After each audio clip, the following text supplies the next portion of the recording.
Bħalissa d-dejja 56 edizzjoni tal-kompetizzjoni u esibizzjoni nazzjonali tal-fotografija organizzata mill-Malta Photographic Society f'Palazzo della Sal fil-Belt Valletta.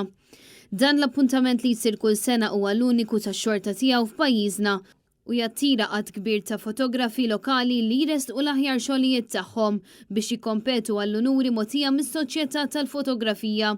Permezz ta' dan l-avveniment is-soċjetà fotografika qed tagħti spazju lil fotografi membri tagħha u oħrajn li jħobbu din l-arti biex ikollhom xogħolhom eżebit li mhux dejjem faċli li jseħħ fuq bażi individwali.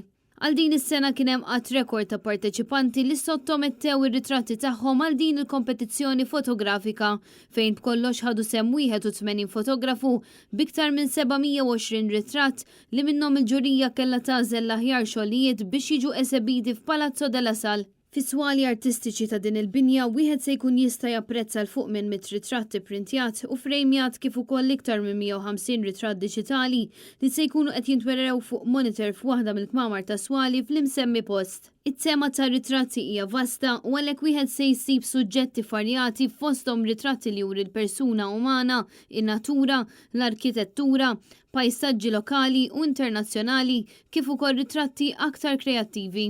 Din l-esibizzjoni se tibqa' miftuħa għal pubbliku sal-ħamis 23 ta' Diċembru u mbagħad terġa' tiftaħ bejn it-2-3 ta' Jannar u l-ġimgħa 7 ta' Jannar, mit-2 sal-ġimgħa bejn id-9 ta' filgħodu u s-7 ta' filgħaxija u s-sibtijiet bejn id-9 ta' filgħodu u s-2 ta' wara l-ofsinhar.